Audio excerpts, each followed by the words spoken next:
अस्सलामुअलैकुम, good morning. आवाज़ आ रही है मेरी? जो स्टूडेंट्स इस वक्त ऑनलाइन हैं, लाइव हैं, प्लीज़ मुझे बताइए मेरी आवाज़ आ रही है?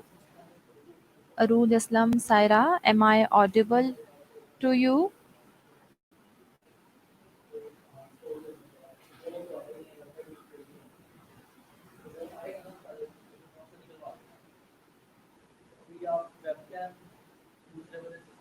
Okay, thank you Saira. जल्दी जल्दी से ज्वाइन कर लीजिए, अपने क्लास फेलोज़ को भी मैसेज दीजिए ताकि हम लेक्चर स्टार्ट कर लें। ठीक है जी।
वालेकुम अस्सलाम, कैसे हैं सब बच्चे? How are you all?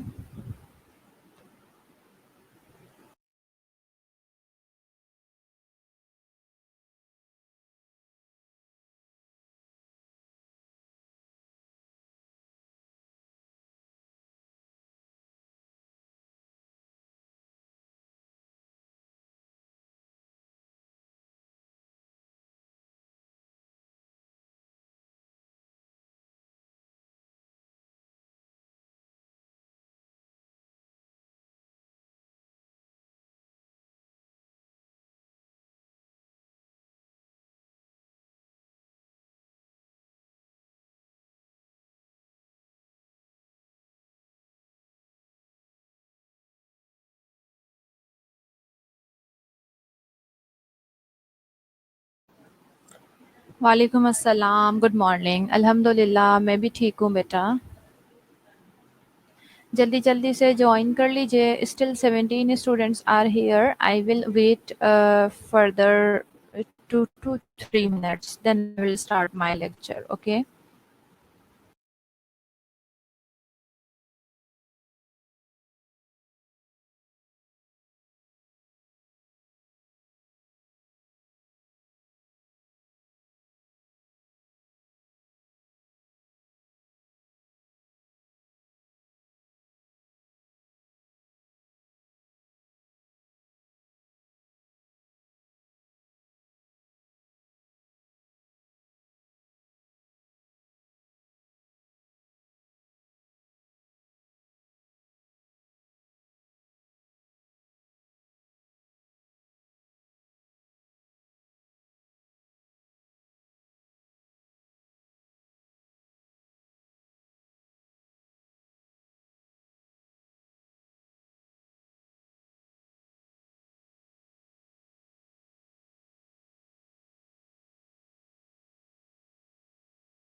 Okay जी, 5 मिनट्स गुजर चुके हैं। I think 5 minutes are more than enough.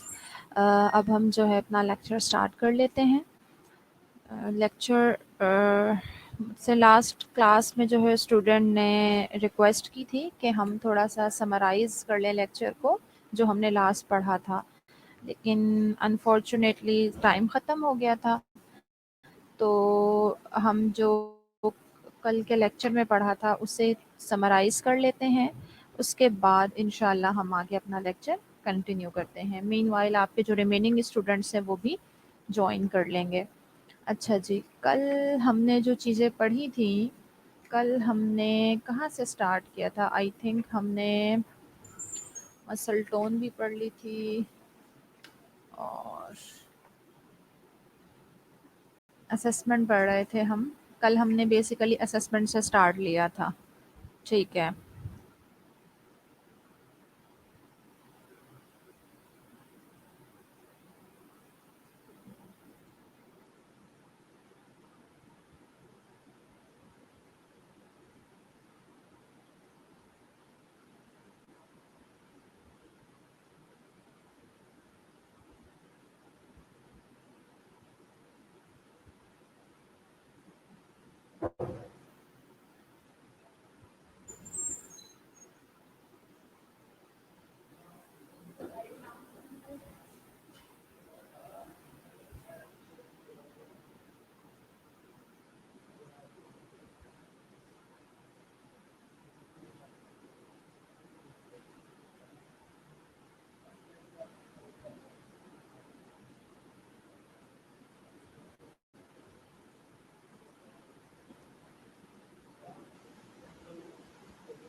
चलें जी, असेसमेंट में हमने सिंपल ये पढ़ा था कि हम सबको पता है सबसे पहले हिस्ट्री टेकिंग होती है, इंटरव्यू लिया जाता है पेशेंट का, जिसमें हम पेशेंट से हिस्ट्री कलेक्ट करते हैं।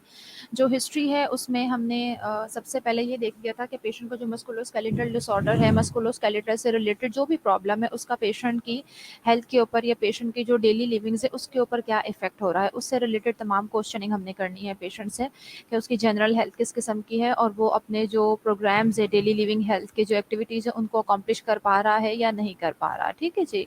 और हमें हेल्प आउट करना होता है अपने पेशेंट को, ताकि वो अपनी जो हेल्थ है उसको एक मैक्सिमम लेवल तक ले जा सके और अपनी एक्टिविटीज़ को, डेली लिविंग एक्टिविटीज़ को अच्छे से परफॉर्म कर सके। फिर हमें क्वेश्चनिंग करनी होती है, साथ साथ असेसमेंट करनी होती है। अबाउट सबसे पहले पेन के बारे में हमने डिस्कस किया, फिर हमने ये देखा कि डिफरेंट किस्म का पेन होता है। मस्कुलर पेन होगा तो वो कैसा होगा, फ्रैक्चर की वजह से पेन होगा तो वो कैसा होगा। पेशेंट से हमने पेन से रिलेटेड डिटेल्स, तमाम इंफॉर्मेशन जो है वो गैदर करनी होती है। उसके बाद यही क्वेश्चन के पेन किस किस्म का है, रेडिएशन होती है, किस चीज़ से रिलीव होता है, ये सारे क्वेश्चन हमने अपने पेशेंट से करने थे। उसके बाद हमने ऑल्टर्ड सेंसेशन के बारे में क्वेश्चनिंग करनी है। ऑल्टर्ड सेंसेशन में जो मोस्ट इंपॉर्टेंट था वो यही था कि पेशेंट की सब्जेक्टिव फीलिंग्स आपने पूछनी है, यानी बर्निंग सेंसेशन है, टिंगलिंग सेंसेशन है, नमनेस है, इन सारी चीज़ों के बारे में अपने अपने पेशेंट से क्वेश्चंस करने हैं। ये सब ऑल्टर्ड सेंसेशन के अंदर आएंगे। जो हमारी अपनी ऑब्जर्वेशन है, जो हमने ऑब्जर्व करना है पेशेंट में, वो हमने क्या क्या चीज़ें ऑब्जर्व करनी थी। हमने ओवरऑल अपीयरेंस पेशेंट की देखनी होती है कि उसकी कोई जो एक्सट्रीमिटीज़ है उसके साथ हमने उससे कंपेयर करना होता है।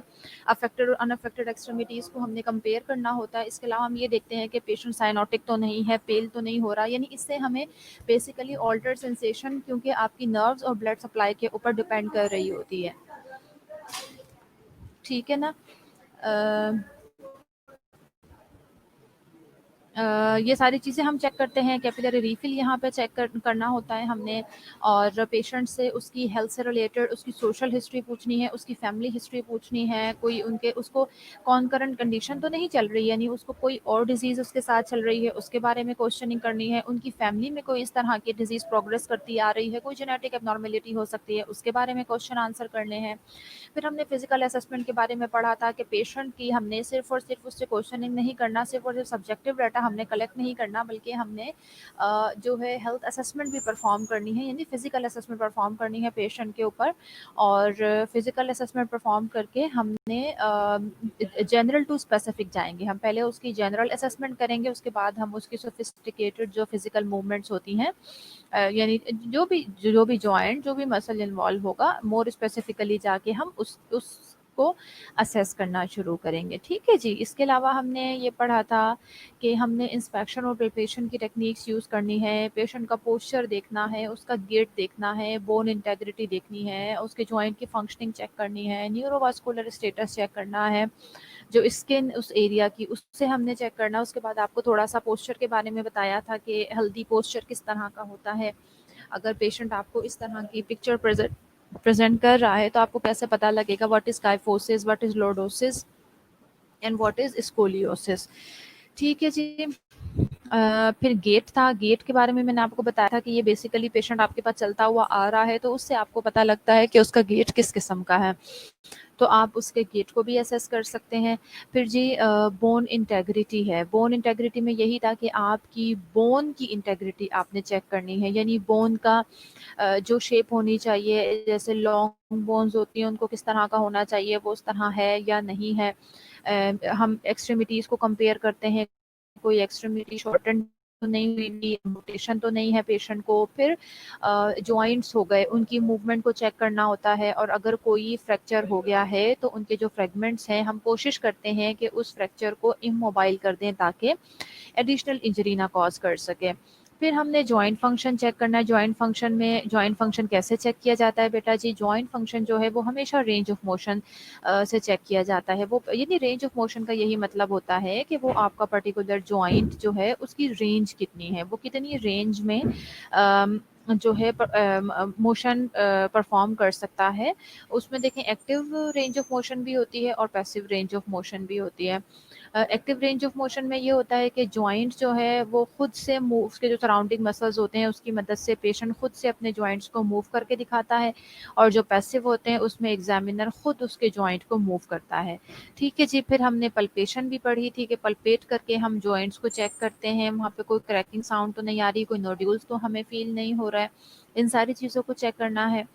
और जी मसल की स्ट्रेंथ एक्सरसाइजेज देखें, पिक्चर में आपको नज़र आ रही है, इस तरीके से हमने पेशेंट की मसल्स की स्ट्रेंथ को भी चेक करना है, और पेशेंट के को मसल को भी मेजर करना है ताकि मसल साइज हमें समझ आ सके। उसके बाद जी स्किन, जो भी स्किन इन्वॉल्व है उसे चेक कीजिए, वहाँ पे कोई इन्फ्लेमेशन के साइन तो नहीं है, यानी वहाँ पे बहुत ज़्यादा परफ्यूजन तो नहीं हुई हुई, बहुत ज़्यादा रेडेंट एरिया तो नहीं हो रहा, या बहुत ज़्यादा कूल तो नहीं है वो एरिया। ठीक है जी। और परफ्यूजन चेक कर लिया हमने, टेम्परेचर चेक कर लिया, यही आपके इन्फ्लेमेशन के साइन होते हैं ना। बाकी कोई कट्स लगा हुआ है, कोई ब्रूसेस हैं, इन सब चीज़ों को चेक कीजिए।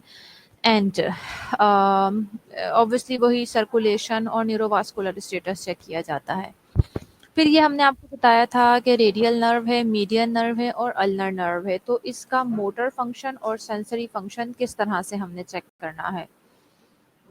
हमने डायग्नोस्टिक इवैल्यूएशन स्टार्ट की थी जिसमें एक्सरे स्टडीज़ है, सीटी स्कैन है, एमआरआईज़ है, आर्थ्रोग्राफी है, और हमने सबसे पहले नर्सिंग इंटरवेंशंस पढ़ी थी कि अगर इमेजिंग स्टडीज़ कोई भी परफॉर्म करनी है, सीटी स्कैन है, एमआरआईज़ है, एक्सरेज हैं, तो इसके लिए हमारी नर्सेस की, बीइंग अ नर्स, क्या नर्सिंग इंटरवेंशंस होंगी, वो यही होंगी बेटा कि हमने एलर्जीज़ के बारे में पूछना है, कोई मेटल इम्प्लांट्स तो नहीं है पेशेंट को, और प्रेगनेंसी के बारे में पूछना है, और पेशेंट की पोजीशन का ख्याल रखना है कि पेशेंट को आपने मतलब थकाना नहीं है। कुछ पेशेंट होते हैं ना ऐसे जो एक ही कंडीशन में बहुत देर तक नहीं रह सकते, तो इन चीज़ों का हमें उनसे क्वेश्चनिंग भी करनी है, और उसके बाद हमने इंश्योर भी करना है कि हम अपने पेशेंट को ज़्यादा से ज़्यादा कंफर्ट प्रोवाइड कर दें।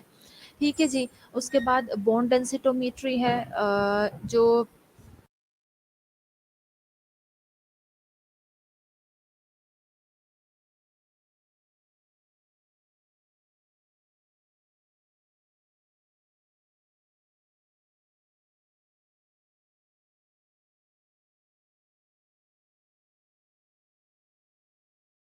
के बाद बोन डेंसिटोमीट्री है। बोन डेंसिटोमीट्री भी हमने पढ़ लिया था एग्जैक्टली। इसमें मैंने आपको बताया था कि सबसे ज़्यादा इसमें हम करते क्या हैं, हम अपनी जो बोन्स हैं उसको बिल्कुल यानी बोन्स के लेवल के ऊपर जाके उसके अंदर जो मिनरल्स होते हैं, जो सॉल्ट होते हैं, हम उनको असेस करते हैं। ठीक है जी।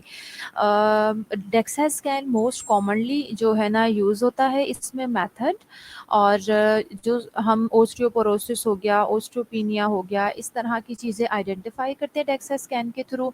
और अगर किसी पेशेंट को ऑलरेडी ऑस्टियोपोरोसिस है या ऑस्टियोपीनिया है तो उसकी प्रोग्रेस को हम चेक करते हैं। मोस्ट इम्पॉर्टेंटली जो आपकी बोन्स हैं बॉडी में, जो सबसे ज़्यादा मेजर्स आपको इसका बताते हैं वो हिप्स और स्पाइन है। ठीक है जी, हिप और स्पाइन की बोन्स को हम उसके अंदर मिनरल्स की क्वांटिटी को चेक करते हैं और उससे हमें ज़्यादा एक्यूरेट हमारी बॉडी के बारे में रीडिंग्स मिलती हैं। बोन स्कैन बताया था आपको, बोन स्कैन परफॉर्म किया जाता है अगर खुदा ना खास्ता कोई प्राइमरी ट्यूमर है या फिर मेटास्टैटिक ट्यूमर है, ओस्टियोमाइलाइटिस है, फ्रैक्चर्स हैं, एसेप्टिक नेक्रोसिस है, इस तरह की कोई भी चीज़ है तो उसमें हम सिंपल रेडियो आइसोटोप जो है वो इंजेक्ट करते हैं और इंजेक्ट करने के बाद हम आईवी उसे तो 2 to 3 आवर्स के बाद हम डिफरेंट जो है स्कैनिंग परफॉर्म करते हैं ताकि हमें इमेजेस आते हैं और उससे हम फिर चीज़ों को आइडेंटिफाई करते हैं। अच्छा जी, नर्सिंग इंटरवेंशंस इसकी भी वही थी कि एलर्जीज़ के बारे में पूछना है क्योंकि रेडियो आइसोटोप यूज़ होते हैं, प्रेगनेंसी के बारे में पूछना है। जब हम आइसोटोप आईवी देते हैं पेशेंट को तो उसे सजेस्ट किया जाता है कि बहुत ज़्यादा प्लेंटी ऑफ वाटर आपने पीना है ताकि जितना भी वो आइसोटोप है वो बॉडी से फ्लैश आउट हो जाए और उसके इफ़ेक्ट आपकी बॉडी के ऊपर बाकी ना रहें।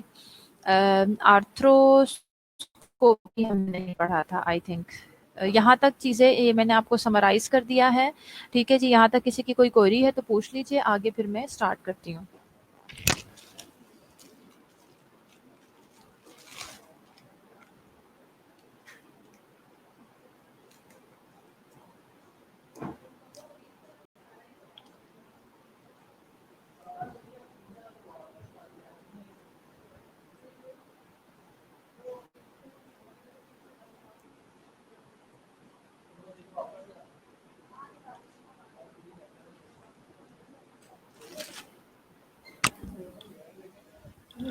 चलिए जी, अब हम आर्थ्रोस्कोपी आर्थ्रोस्कोपी नाम से हमें पता लग रहा है। आर्थ्रो का वर्ड आप सबको पता है जॉइंट के लिए यूज होता है, स्कोपी का मतलब होता है विजुअलाइज करना। सो आर्थ्रोस्कोपी डायरेक्ट विजुअलाइज करना। Arthroscopy is a procedure that allows direct visualization of a joint to diagnose joint disorder. Arthroscopy बेटा एक ऐसा प्रोसीजर है जो कि हमें अलाउ करता है कि हम डायरेक्ट विजुअलाइज कर सकें, डायरेक्टली देख सकें किसी भी जॉइंट को डायग्नोज करने के लिए, किसी भी जॉइंट के डिसऑर्डर को। ठीक है जी। या अगर टीयर्स आ जाते हैं तो उन्हें ट्रीट करना, कोई डिफेक्ट मौजूद है, कोई डिजीज प्रोसेस चल रहा है, तो इन सारी चीज़ों को हम यानी ट्रीटमेंट के लिए भी आर्थ्रोस्कोपी जो है वो यूज़ हो रही होती है और डायग्नोस्टिक पर्पस के लिए भी आर्थ्रोस्कोपी का प्रोसीजर यूज़ हो रहा होता है। नर्सिंग इंटरवेंशंस बेटा इसकी यही है कि after the arthroscopic procedure the joint is wrapped with a compression dressing to control swelling. Arthroscopy का प्रोसीजर हो गया, उसके बाद जो आपका जॉइंट है उसे हम रैप कर देते हैं कंप्रेशन डिवाइस के साथ। कंप्रेशन डिवाइस का क्या मतलब होता है कि एक ऐसी डिवाइस हम उसके ऊपर, सॉरी, कंप्रेशन ड्रेसिंग ऐसी ड्रेसिंग होती है जो कि उसको प्रेस करती है, ठीक है ना, प्रेशर एक्सर्ट करती है बेसिकली, तो वो प्रिवेंट करती है कि कोई स्वेलिंग ना हो सके। ठीक है ना जी। यानी ऑर्थोस्कोपी हो गई तो देयर इज चांसेस ना कि स्वेलिंग हो सकती है, क्योंकि देखा ज़रा से भी अगर कहीं पे भी इंजरी होती है, कुछ होती है तो इन्फ्लेमेशन होती है और इन्फ्लेमेशन के साथ हम सबको पता है कि स्वेलिंग हो जाती है। तो इसीलिए स्वेलिंग को कंट्रोल करने के लिए हम कंप्रेशन ड्रेसिंग अप्लाई करते हैं। उसके साथ साथ आइस अप्लाई की जा सकती है, यानी कोल्ड कंप्रेशन की जा सकती है ताकि वहाँ पे एडिमा और स्वेलिंग ना हो और पेशेंट का कंफर्ट जो है वो इन्हांस हो। Frequently, the joint is kept extended and elevated to reduce swelling. Usually क्या होता है कि प्रोसीजर के बाद हम अपने जो जॉइंट होता है उसको हम एक्सटेंडेड रखते हैं, यानी एक्सटेंडेड पोजीशन में रखते हैं और उसको एलिवेटेड रखा जाता है। एलिवेट रखने का ये मकसद होता है कि हम उसकी जो स्वेलिंग है उसको रिड्यूस कर सकें। ठीक है ना जी, यानी आपको पता है कि हम बॉडी, अपने बॉडी का जो एक लेवल है, बॉडी के लेवल से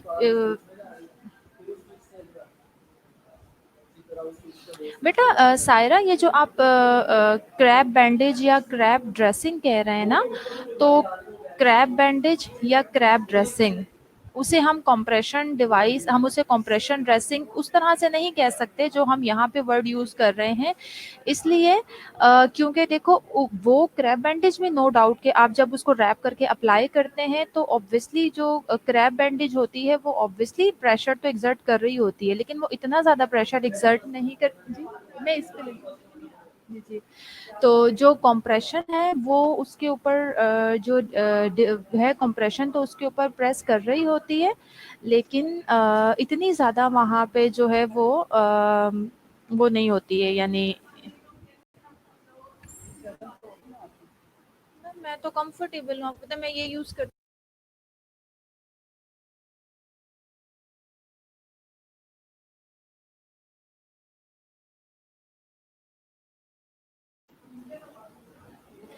ठीक है जी। अच्छा, उसके बाद बेटा जो यानी इससे तो ये भी बिल्कुल जो हम क्रैब बैंडेज यूज़ करते हैं इसको भी हम कह सकते हैं बिल्कुल कंप्रेशन ड्रेसिंग, लेकिन जो कंप्रेशन ड्रेसिंग यूज़ की जाती है वो इससे थोड़ी-सी ज़्यादा इलास्टिसिटी यानी उनके अंदर होती है। वो थोड़ा-सा ज़्यादा इसको यानी कहना चाहिए कि वो थोड़ा-सा ज़्यादा इसके ऊपर प्रेशर एक्सर्ट कर रहे होते हैं, ठीक है ना? It is important to monitor and document the neurovascular status. ठीक है जी। ये हमारे लिए हम नर्सेस के लिए बहुत ज़रूरी है कि हम जब कंप्रेशन डिवाइस अप्लाई करते हैं तो देयर इज़ अ चांस कि आपका जो न्यूरोवास्कुलर स्टेटस है वो कॉम्प्रोमाइज़ हो सकता है। यानी आपकी जो ब्लड सर्कुलेशन है, ब्लड वेसल्स हैं, वो उनका ब्लड फ्लो जो है वो प्रॉब्लम कर सकता है, ब्लड फ्लो आपका कम हो सकता है, या फिर दूसरी चीज़ ये हो सकती है कि आपकी जो नर्व्स होती हैं वो कंप्रेस हो सकती हैं, नर्व्स डैमेज हो सकती हैं, तो इसलिए बहुत ज़रूरी है कि हम उसको सारा मॉनिटर भी करें और डॉक्यूमेंट भी करें। यानी फिर से वही बेटा न्यूरोवास्कुलर स्टेटस जो मैंने आपको बताया था कि न्यूरोवास्कुलर स्टेटस को चेक करने के 2 मेथड हैं। न्यूरोवास्कुलर स्टेटस को आप चेक करते हैं थ्रू उसकी सर्कुलेशन, कैपिलरी रीफिल चेक कर सकते हैं आप, कोई नमनिंग, कोई नमनेस या फिर टिंगलिंग सेंसेशन तो नहीं आ रही, इस तरीके से हम न्यूरोवास्कुलर स्टेटस को चेक कर रहे होते हैं, ठीक है जी। तो नर्स के लिए ये बहुत इंपॉर्टेंट एक फैक्टर है कि जब हमने पेशेंट को कंप्रेशन कोई भी ड्रेसिंग अप्लाई की है तो उसके साथ साथ हम उसकी अपना न्यूरोवास्कुलर स्टेटस चेक एक तो मॉनिटर भी करें और प्लस उसे डॉक्यूमेंट भी करें, ठीक है ना? अच्छा जी, उसके बाद नेक्स्ट है analgesic agents are administered as needed. Obviously जब हम पेशेंट के ऊपर किसी भी किस्म का कोई भी प्रोसीजर परफॉर्म कर रहे होते हैं, जैसे अगर आर्थरोस्कोपी हम कर रहे हैं तो ऑब्वियसली हम डायरेक्ट विजुअलाइजेशन करते हैं, वो obviously that is a painful procedure, तो हमें कोई ना कोई एनाल्जेसिक एजेंट जो हैं वो एडमिनिस्टर किए जाते हैं जिस तरह से हमारी रिक्वायरमेंट होती है। The patient is instructed about activities and exercises that may be performed। Patient को साथ साथ हम पेन किलर्स देते हैं और उन्हें इंस्ट्रक्ट करते हैं कि जो जो एक्सरसाइजेज या एक्टिविटीज़ उन्हें हम अलाउ कर सकते हैं वो एक्सरसाइजेज और एक्टिविटीज़ हम उन्हें अलाउ करें, क्योंकि देखें यहाँ पे भी एनाल्जेसिक या पेन किलर जो होते हैं इनका बहुत ज़्यादा रोल होता है, क्योंकि अगर एनाल्जेसिक या पेन किलर हम नहीं देंगे तो पेशेंट बिल्कुल भी कोई एक्टिविटी या एक्सरसाइज को परफॉर्म नहीं कर सकेगा, इसलिए हम एक्टिविटी या एक्सरसाइजेस परफॉर्म करते हैं। The patient and family are informed of the symptoms.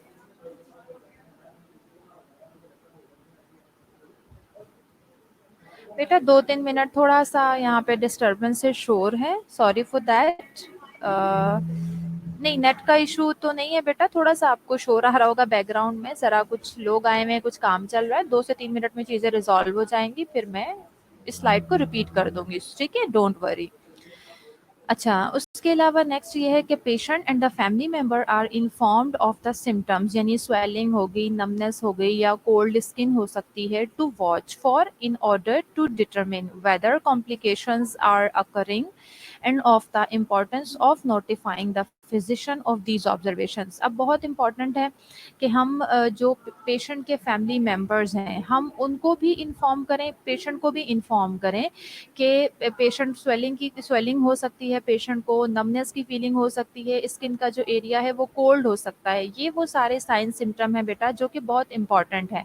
हमने पेशेंट और उनके फैमिली मेंबर को इन्फॉर्म करना है कि इन तमाम साइन सिम्टम्स को आपने ज़रूर ऑब्जर्व करना है। आप कभी भी इनमें से किसी भी एक साइन सिम्टम को अगर आप ऑब्जर्व करते हैं, डिटरमिन करते हैं, तो these are the indications of complications. ये आपको कॉम्प्लिकेशन के बारे में बता रहा होता है कि इन फ्यूचर जाके कोई कॉम्प्लिकेशन हो सकती है। तो इसलिए ज़रूरी है कि अगर इस किस्म की कोई भी कंप्लेन, कोई भी सिम्टम आपको नज़र आता है, आप उसको ऑब्जर्व करते हैं, तो आप फिजिशियन को उन सारी ऑब्जर्वेशन के बारे में या फिर नर्स को उन सारी ऑब्जर्वेशन के बारे में नोटिफाई करें।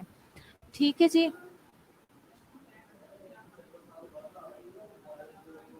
चलें जी, मैं इसको रिपीट कर देती हूँ शॉर्टली। हमने ऑर्थ्रोस्कोपी पढ़ा। ऑर्थ्रोस्कोपी का जो प्रोसीजर होता है that is basically about, ortho का मतलब बेटा जॉइंट होता है और स्कोपी का मतलब होता है किसी भी चीज़ को डायरेक्ट विजुअलाइज करना।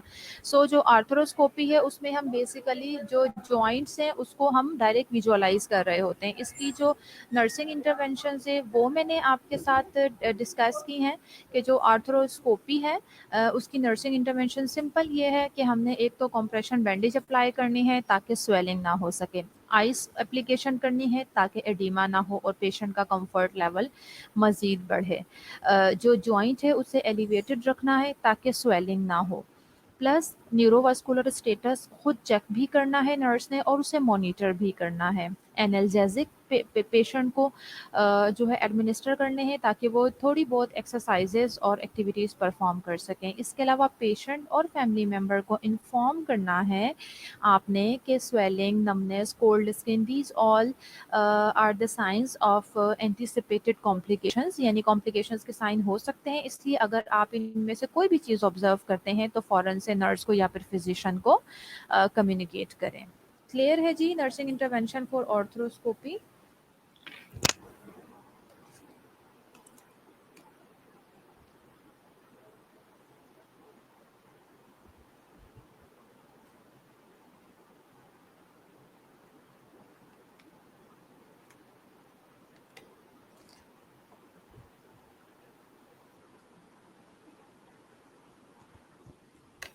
ओके जी, नेक्स्ट हमारा प्रोसीजर है आर्थ्रोसेंटीसिस। आर्थ्रोसेंटीसिस, ये भी आप नाम से आपको पता लग रहा है सेंटीसिस का वर्ड किसके लिए यूज होता है। Arthrocentesis is joint aspiration. It is carried out to obtain synovial fluid for purposes of examination or to relieve pain due to effusion। जो आर्थ्रोसेंटेसिस है बेसिकली ये एक प्रोसीजर है जिसके ज़रिए हम जो साइनोवियल कैविटी के अंदर साइनोवियल फ्लूइड होता है उसे हम एस्पायरेट करते हैं। पर्पस क्या हो सकता है बेटा जी? पर्पस ये हो सकता है कि अगर वहाँ बहुत ज़्यादा फ्लूइड अक्यूमुलेट हो गया है तो हमने उसका पेन रिलीफ करवाना है। This might be the reason कि हम उसका पेन रिलीफ करवाना चाहते हैं, वहाँ से फ्लूइड एस्पायरेट कर लेंगे, या दूसरा मकसद हो सकता है एग्जामिनेशन का, यानी हम वहाँ से उस फ्लूइड को निकालेंगे और निकाल कर हम उसके लेबोरेटरी में एनालिसिस करवाते हैं। Examination of synovial fluid is helpful in the diagnosis of septic arthritis or other inflammatory arthropathies and reveals the presence of hemarthrosis यानी bleeding into the joint cavity।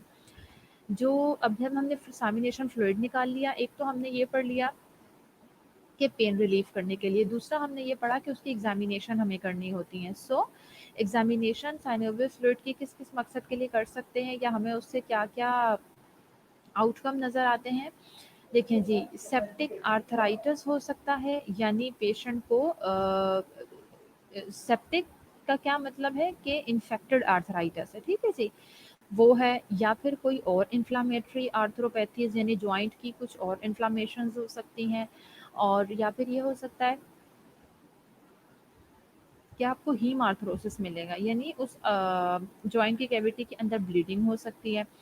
Obviously bleeding क्यों हुई है वो हमें suggest करेगी कि ट्रॉमा था जिसकी वजह से ब्लीडिंग हो गई, या फिर कोई ब्लीडिंग डिसऑर्डर हो सकते हैं उसकी वजह से ब्लीडिंग हो गई। Normally synovial fluid is clear. Normally ये होता है कि जो आपका साइनोवियल फ्लूइड है वो नॉर्मल कंडीशन में वो क्लियर हो सकता है, पेल हो सकता है, स्ट्रॉ कलर्ड यानी थोड़ा सा ज़्यादा पेल हो सकता है, एंड स्कैंटी इन वॉल्यूम, थोड़ा सा थिकन होता है। ये नॉर्मल है, और ऑब्वियसली अगर आपको नॉर्मल नहीं पता होगा then how you will be able to identify what is abnormal. A sterile dressing is applied after aspiration. There is a risk of infection after this procedure. देखें जी, हमने इंटरनल बॉडी कैविटी के अंदर needle को insert किया है, मतलब हमने उस एरिया को एक्सपोज कर दिया है टूवर्ड्स द, मतलब कुछ ना कुछ चांस है कि हमने टूवर्ड्स द आउटर जो इन्वायरमेंट है उसके साथ उसे एक्सपोज कर दिया है। तो हमने जब ये प्रोसीजर कर लिया उसके बाद हमने स्टेराइल ड्रेसिंग अप्लाई करनी है ताकि जो इन्फेक्शन का रिस्क है उसे हम कम कर सकें। उसके बाद आ जाता है बेटा जी इलेक्ट्रोमायोग्राफी। इलेक्ट्रोमायोग्राफी और EMG, it provides information about the electrical potential of the muscles and nerves leading to them. EMG electromyography basically जो आपके मसल्स होते हैं उनको जो नर्व्स की सप्लाई आ रही है उसकी वजह से, जो नर्व्स की वजह से जो इलेक्ट्रिकल पोटेंशियल वहाँ पे जनरेट हो रहा है उसके बारे में आपको इन्फॉर्मेशन देता है।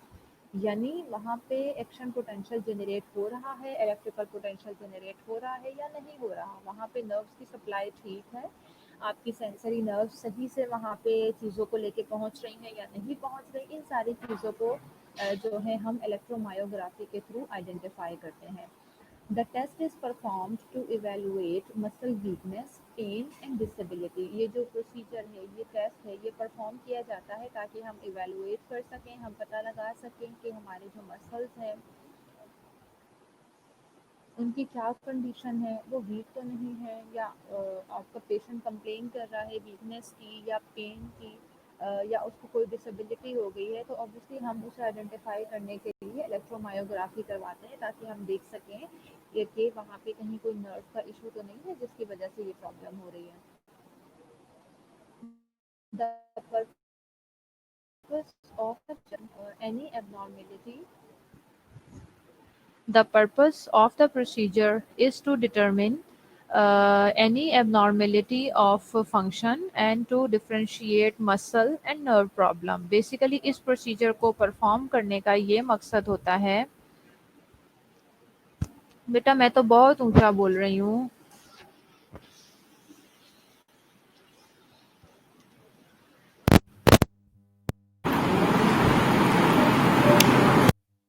अब बताइएगा कैसी है आवाज़। मकसद इस प्रोसीजर को परफॉर्म करने का ये है कि किसी भी किस्म की एबनॉर्मेलिटी, अगर फंक्शनल एबनॉर्मेलिटी आई हुई है, नर्व्स में कोई प्रॉब्लम हो रहा है, तो उसे हम, या मसल्स का प्रॉब्लम है, इन चीज़ों को हम डिफ्रेंशिएट कर सकें, आइडेंटिफाई कर सकें कि ये बेसिकली मस्कुलर प्रॉब्लम है या फिर मसल की नर्व्स का प्रॉब्लम है। Needle electrodes are inserted into selected muscle। Procedure किस तरह से परफॉर्म किया जाता है कि जो नीडल के इलेक्ट्रोड्स होते हैं, नीडल को इंसर्ट किया जाता है आपके सेलेक्टेड मसल्स के अंदर, और रिस्पॉन्सेज जो होते हैं इलेक्ट्रिकल स्टिमुलाई ऑब्वियसली आर्टिफिशियली दिया जाता है, वो electrical stimuli are recorded on an oscilloscopes. ठीक है जी। Warm compresses may relieve residual discomfort after the study. Electromyogram procedure perform करने के बाद हम वार्म कंप्रेशंस अप्लाई करते हैं उस एरिया में ताकि पेशेंट का जो स्टडी की वजह से डिस्कम्फर्ट हुआ था वो रिलीफ हो सके। ये देखें, ये प्रोसीजर भी मैंने आपको पिक्टोरल प्रेजेंटेशन इसकी थोड़ी सी दी है। नीडल इलेक्ट्रोड्स देखें सबसे पहले इंसर्ट किया जा रहा है मसल के अंदर। Neurologist tells you when to contract and rest the muscle. जब आपने नीडल इंसर्ट कर दी है तो उसके बाद आपको इंस्ट्रक्शन दी जाएंगी कि आप खुद से अपने मसल्स को रिलैक्स करें, कॉन्ट्रैक्ट करें। जब आप मूव कर रहे होंगे तो जो इलेक्ट्रिकल पोटेंशियल जनरेट हो रहा होता है वो पता लगेगा ना। हम साथ ही देखें, नीडल रिकॉर्ड करेगी मसल्स की एक्टिविटी को रेस्टिंग पोजीशन में भी और मूवमेंट के दरमियान भी। वो आपको जिस तरह से ईसीजी की फाइंडिंग्स आती हैं उसी तरह से एक मॉनिटर के ऊपर देखें आपको इलेक्ट्रोमायोग्राफी की भी फाइंडिंग्स आएंगी, जिसके बाद हम ये चीज़ आइडेंटिफाई कर लेंगे कि कहीं मसल्स के नर्व्स में कोई प्रॉब्लम है या फिर मसल्स में कोई प्रॉब्लम है। ठीक है जी।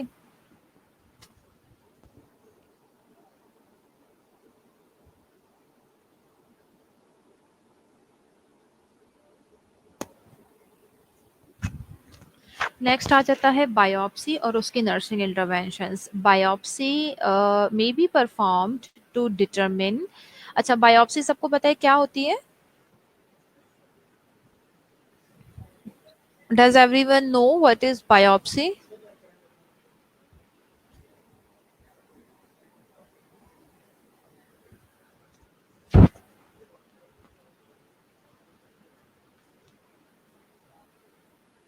No, okay.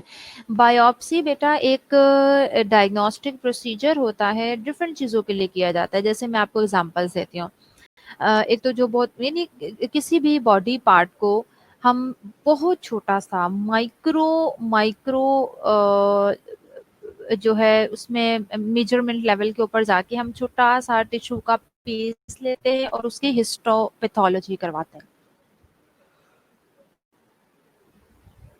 यानी उसका हिस्टोलॉजिकल एग्जामिनेशन करवाते हैं। एग्जांपल्स इसकी ये हैं कि जैसे किसी को अगर कहीं कोई ग्रोथ हो जाती है, ओवर ग्रोथ हो जाती है ना, तो हम वहाँ से उसका एक छोटा सा पीस लेंगे, उसकी हम हिस्टोपैथोलॉजी करवाएंगे टू आइडेंटिफाई वेदर ये सिंपल कोई सिंपल ग्रोथ हुई हुई है या फिर ये कोई मेलिग्नेंट कंडीशन हो सकती है, ट्यूमर हो सकता है। ठीक है जी, ओवर ग्रोथ तो यूजुअली बेटा जी ट्यूमर ही होता है ना, तो वो मेलिग्नेंट ट्यूमर भी हो सकता है और बिनाइन ट्यूमर भी हो सकता है। जी सना, यू आर राइट, यही मैं आपको बता रही हूँ कि बॉडी के कुछ टिश्यूज लिए जाते हैं। ठीक है जी, तो वो बिनाइन है या मेलिग्नेंट है। इसके अलावा जैसे एंडोस्कोपीज परफॉर्म की जाती हैं, तो हम स्टमक के अंदर से या ड्यूडिनम के अंदर से छोटा सा पीस लेते हैं to identify the different diseases. So biopsy may be performed to determine the structure and composition of bone marrow। Bone marrow की बायोप्सी ली जा सकती है, छोटा सा बोन टिश्यू लिया जा सकता है, मसल का पीस लिया जा सकता है, या वो जो साइनोवियम होती है, हमने पढ़ा ना जो हमारी आर्टिकुलेटिंग कार्टिलेजेस होती हैं उसके ऊपर जो साइनोवियल मेम्ब्रेन होती है, उसका हम छोटा सा पीस ले लेते हैं, just to it will help us to diagnose specific diseases. जब हम किसी चीज़ों को जनरली आइडेंटिफाई नहीं कर पाते, किसी डिजीज को जनरली आइडेंटिफाई नहीं कर पाते, तो हम उसकी बायोप्सी ले लेते हैं। उससे हमें उस चीज़ के बारे में मोर स्पेसिफिकली उसकी प्रॉब्लम के बारे में हमें पता लग जाता है, क्योंकि हम उसकी हिस्टोपैथोलॉजी एग्जामिनेशन करवाते हैं। The nurse teaches the patient about the procedure and assures the patient that analgesic agent will be provided। Nurse जो है वो सबसे पहले तो पेशेंट को पूरे प्रोसीजर के बारे में बता देगी। उससे क्या हमारे लिए हेल्प आउट हो जाता है बेटा, जब हम प्रोसीजर के बारे में पहले से पेशेंट को बता देते हैं तो पेशेंट पैनिक नहीं होता, पेशेंट डरता नहीं है इन चीज़ों से। ठीक है जी, तो हमने पहले से उसे एक तो बता देना है, और दूसरा ये है कि इसके लिए एनाल्जेसिक, क्योंकि पेनफुल प्रोसीजर हो सकता है, बायोप्सी लेनी है आपने, तो आप पहले एनाल्जेसिक या फिर हम समटाइम कुछ बायोप्सी लेने के लिए लोकल एनेस्थेटिक एजेंट भी इस्तेमाल करते हैं। तो एनाल्जेसिक एजेंट भी आपने पेशेंट को देना है आफ्टर बायोप्सी। अब बायोप्सी आपने ले ली है, ऑब्वियसली आपने वहाँ पे या तो कट लगाया है या नीडल इंजेक्ट की है। The nurse monitor the biopsy site for edema. Nurse जो बायोप्सी की साइट होती है उसको चेक करती है, स्वेलिंग तो नहीं हो रही, एडीमा तो नहीं हो रहा, ऐसा तो नहीं है कि हमने कट लगाया था, नीडल इंसर्ट की थी तो वो वहाँ से ब्लीड कर रहा है, पेशेंट को पेन पेन की कंप्लेन तो नहीं कर रहा, इन्फेक्शन तो नहीं हो गया उस जगह पे। ये सारी चीज़ें बहुत ज़रूरी हैं, यानी सिर्फ उसी प्रोसीजर को परफॉर्म कर लेना या प्रोसीजर को असिस्ट करवा लेना, this is not your job, not your duty. बल्कि मोस्ट इम्पॉर्टेंट जॉब तो आपकी है कि आपने उस प्रोसीजर के बाद उससे रिलेटेड तमाम चीज़ों को मैनेज करना है, मॉनिटर करना है। Ice is applied as prescribed to control bleeding and edema. उसके अलावा कोल्ड कॉम्प्रेशन की जा सकती है, आइस अप्लाई की जा सकती है ताकि वहाँ पे एडिमा या स्वेलिंग ना हो और ब्लीडिंग को आप कंट्रोल कर सकें। In addition analgesic agents are administered as prescribed for comfort. इसके साथ साथ वही मैंने आपको बताया कि बाद में भी अगर हमें ज़रूरत पड़े तो हम पेशेंट को एनाल्जेसिक एजेंट जो है वो एडमिनिस्टर कर सकते हैं। अब आ जाती हैं जी laboratory studies. Examination of the patients blood and urine can provide information about a primary musculoskeletal problem such as Paget disease of the bone, developing complications such as infection, the baseline for any instituting therapy such as any anticoagulant therapy or the response to the therapy। यानी patient के blood और urine के test करवाए जाते हैं जिससे हमें different diseases के बारे में इन्फॉर्मेशन मिल सकती है। जैसे मैंने एग्ज़ाम्पल आपको दी, पेजेस डिज़ीज़ की एग्ज़ाम्पल हो सकती है, इन्फेक्शंस हो सकते हैं, फिर कुछ हमारी थेरेपीज़ हो सकती हैं, जैसे हम एंटीकोगुलेंट थेरेपी किसी को दे रहे होते हैं या फिर उस थेरेपी में हमारा रिस्पॉन्स क्या आ रहा होता है। इन सारी चीज़ों को हमने चेक करने के लिए पेशेंट के ब्लड और यूरिन के सैंपल की जो है लेबोरेटरी स्टडीज़ करवाते हैं। अभी जो डिफरेंट डिजीज़ेज़ हैं बेटा, जैसे पेजेस डिज़ीज़ हो गई, इसको भी हम डिटेल में पढ़ेंगे आगे अपनी फर्दर जो है क्लासेस में, ठीक है जी। बाकी आपको पता है इन्फेक्शन तो मल्टीपल किस्म के इन्फेक्शन हो सकते हैं। इसके अलावा एंटीकोगुलेंट थेरेपी सबको पता है, जो कोगुलेशन के अगेंस्ट काम करती है, उससे हमें पता लगता है कि कहीं ब्लीडिंग तो नहीं हो रही। यानी हमने सिंपल अगर कहीं बॉडी में इंटरनल ब्लीडिंग हो रही होगी, हमें एचबी ड्रॉप मिलेगा पेशेंट का, या सम टाइम कोगुलेशन में प्रॉब्लम हो रहा है तो प्लेटलेट काउंट कम मिल सकते हैं। तो ये सारी चीज़ें हमें सिंपल पेशेंट के बारे में इंफॉर्मेशन प्रोवाइड कर रही होती हैं। नेक्स्ट है जी, serum calcium level are altered in patient with osteomalacia, parathyroid dysfunction, Paget disease, metastatic bone tumours और prolong immobilisation. Serum calcium level, blood का कैल्शियम लेवल इन तमाम कंडीशंस में जो है वो ऑल्टर कर सकता है। Serum phosphorus level are inversely related to calcium levels and are diminished in osteomalacia associated with malabsorption syndrome। इसी तरह से सीरम phosphorus level भी कैल्शियम लेवल के साथ साथ हमें चेक करना होता है। Bone metabolism may be evaluated through thyroid studies and determination of calcitonin, parathyroid hormone and vitamin D levels।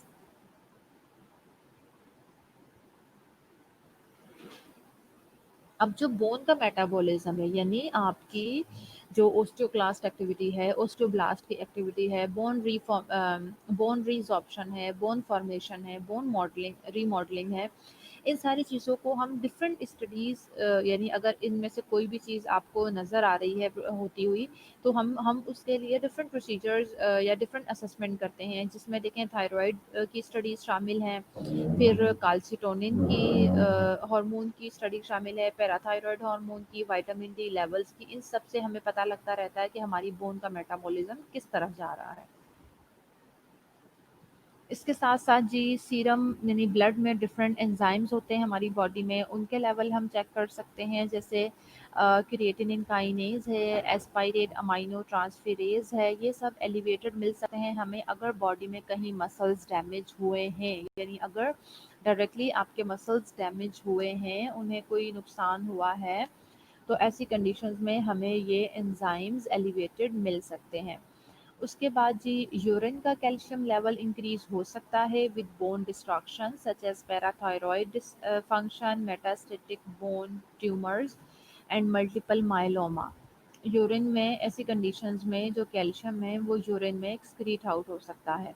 Specific urine and serum biochemical markers can be used to provide information about bone formation. कुछ markers होते हैं फिर different ना, उनको हम blood में और urine में चेक करते हैं डिफरेंट डिजीजेस के लिए। Some markers reflect osteoclast activity and increase bone resorption, whereas कुछ मार्कर्स जो होते हैं वो ओस्टोब्लास्ट की एक्टिविटी को शो कर रहे होते हैं और इन्हांस बोन रीमॉडलिंग की एक्टिविटी को शो करते हैं।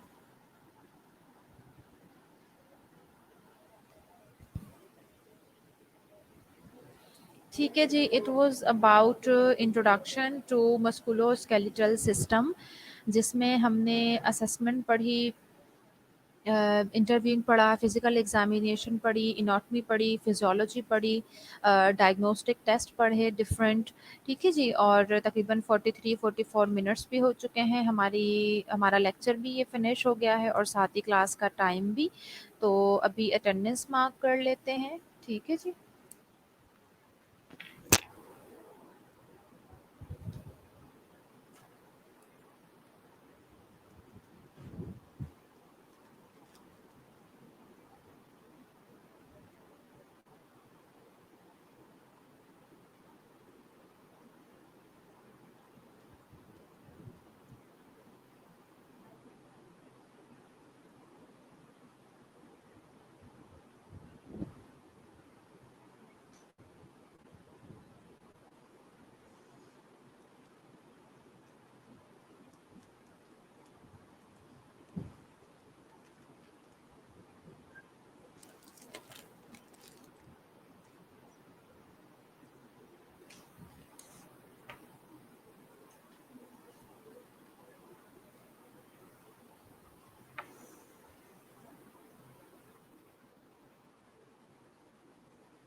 This is the reference of the book. कोई क्वेश्चन है आपका इस लेक्चर से रिलेटेड तो पूछ सकते हैं आप।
कोई क्वेश्चन नहीं है किसी का?